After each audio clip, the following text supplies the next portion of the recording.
Maharashtra today 24 news सत्य परिस्थितीचा सविस्तर आढावा। तिसरी मुलगीच झाल्याने रागाच्या भरात पत्नीलाच पेटवलेली महिला रस्त्यावर जीवाच्या आकांताने ओरडत धावली। गंगाखेड रस्त्यावर थरार सीसीटीव्ही कॅमेरा कैद।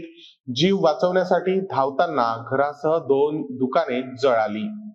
तिसरी ही मुलगीच झाल्याच्या रागातून संतापलेल्या पतीने चक्क पेट्रोल टाकून पत्नीला जिवंत जाळल्याचा धक्कादायक परभणीत घडला आहे।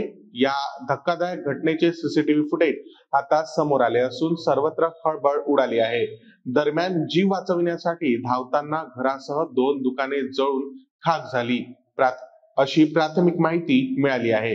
याबाबत मिळालेल्या माहितीनुसार तिसरी मुलगी झाल्यामुळे पती उठता बसता पत्नीला शिवीगाळ मारहाण करून तिच्याशी भांडायला गुरुवारी रात्री 8च्या दरम्यान पतीने कहरच केला। यात चक्क टोकाचे पाऊल उचलत पत्नी मेना पुंडलिक काळे हिच्या अंगावर पेट्रोल टाकून पेटवून दिले। ही घटना परभणीच्या गंगाखेड नाका परिसरात घडली आहे। घटनेनंतर पत्नीला परभणी जिल्हा रुग्णालयात उपचारासाठी दाखल केले असता उपचारादरम्यान तिचा मृत्यू झाला आहे। दरम्यान मृत महिला मेना काळे या पेटलेल्या अवस्थेत घराबाहेर पडताना आणि दुकानात शिरल्याचे धक्कादायक असे सीसीटीव्ही फुटेज व्हायरल झाले आहे। एवढ्या क्रूरपणे आपल्या पत्नीचा जीव घेणाऱ्या पुंडलिक काळेविषयी सध्या प्रचंड संताप व्यक्त केला जात आहे।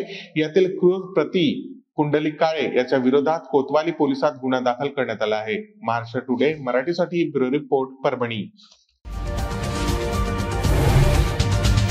आजच महाराष्ट्र टुडे 24 न्यूजला सबस्क्राइब करा आणि सत्य परिस्थितीचा सविस्तर आढावा पहा।